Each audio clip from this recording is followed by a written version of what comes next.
the festive season typically sees a boom in travel as many people in the country make their way to local or international destinations. The unfortunate reality, though, is that unsuspecting travelers may easily be pickings for scammers and fraudsters. South Africans are therefore encouraged to keep their wits about when searching for travel packages and deals. For those who can be considered as a last-minute traveler, how best can they avoid some of these scams? Well, let's get you some tips and tricks. Bring in Otto Vries, who's the CEO from the Association of South African Travel Agents, and joins us via our video link today. Otto, it's great to have you on the program this morning. Thanks very much indeed for making time. And yeah, everybody is typically out for a good deal, last-minute packers, including those who planned ahead of time. But the important thing to remember, of course, is that criminals are also looking to cash in around this time.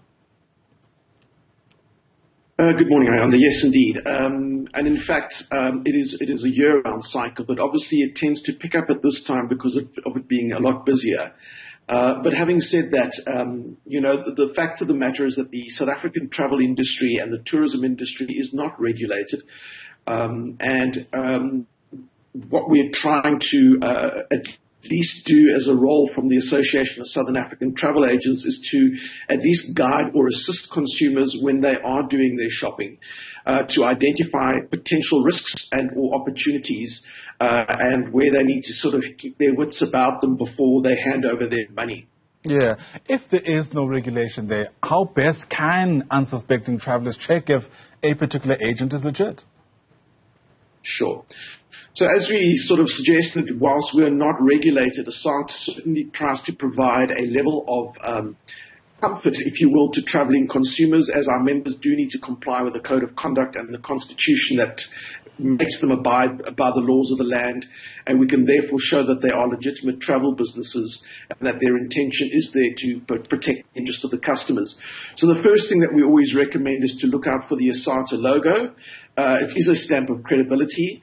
But of course, we know that it's not unusual for scammers to utilize our logo illegally. So we also recommend that the agent, or at least the travelers, also reach out to our website, asata.co.za, and they can search to see whether or not that travel business is indeed a member of our association. So for me, that would be the first initial step, is to make sure that you are actually engaging with a reputable travel business. I think other little warning signs that one needs to look out for is if the price of your holiday is much lower than anyone else or anywhere else, then alarm bells should be going off. Because we tend to see that fraudsters are usually trying to hook unsuspecting customers by offering deals that are just basically too good to be true. So always double check and compare prices with other service providers to make sure that they seem legitimate from a pricing point of view. And I think another very, very good tip is that wherever possible, please try to make sure that you're making payments using a credit card. If the travel agency or the tour operator is insisting that they can only accept your payments by EFT, I would be concerned, because EFT is ostensibly handing cash over to those operators, and you would really struggle to get a refund if indeed you are dealing with a fraudster. With a credit card, you have chargeback facilities, and you can engage your bank to try and reverse those payments. So those are just one or two tips that I think are quite valuable. Fascinating. Since we're already speaking about the modus operandi, I know in some instances some people will feel at ease if there's some kind of referral for a particular agent, right? So new players in the market, they've come through with really great deals, and typically there's, a couple or two who've gone through, quote unquote, a good experience, and people rely on that as a sign of credibility. But we know that even those individuals may very well be in on the scam. Yeah, absolutely. And so again, I think when it comes to referrals, be sure that you are identifying with platform perspective. You can always also check platforms like Hello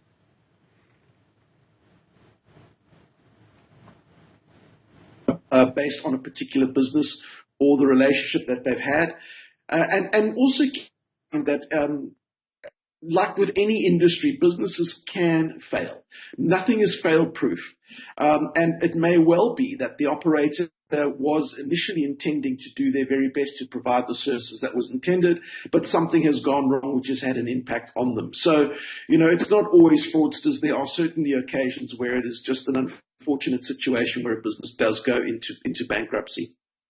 In that event, what is the consumer, let's call them, entitled to? Are you able to get all your money back? Well, again, I think it depends very much on the nature of how that process is run. If there's a business rescue practitioner involved, then you become a creditor, and there will be attempts to try to recover funds through assets and other opportunities. If payments have been made onward to the supplier, there's every likelihood that you'd still be able to actually get the service that you've paid for. And again, as indicated, if you have used your credit card, there's the opportunity for a chargeback facility which you can initiate through your bank. But I really do think that at the end of the day, it's incumbent that you do your research. You are, at the end of the day, spending a lot of money. Travel is a high-ticket item. And it would be really, really advisable to do all your research upfront before you hand over money to a travel organization, and just do your level best to get all the credible references that you can to mitigate and minimize the level of potential risk that you may incur. Yeah, speaking about mitigating some of the risk, is it better to go for these packages where it's your flights, it's your accommodation, it's your a couple of activities that are paid for, or do you minimize the risk better by perhaps just getting a deal just for flights and then figuring out the rest of the stuff yourself? What does your experience tell you? Look, I think from a price point of view, packages will always deliver the best value. There's also a deep level of simplicity that comes with that, because you're making one booking, one payment, and all the services are rendered. And to be fair, the problem that happens is that whenever an incident occurs, it becomes headline news. But the fact of the matter is that millions of South Africans get to travel with travel agents and tour operators who are ASATA members and deliver a very, very powerful and useful and confident service to those travelers. It is the very odd and rare occasion that something does go wrong, and it's unfortunate that the moment it does, these things get highlighted. But at the end of the day, it actually happens. It happens very, very seldom. But remember that it is a ticket item, and we tend to find that when a fraudster enters into the environment, they tend to capture quite a lot of people at one time and then disappear.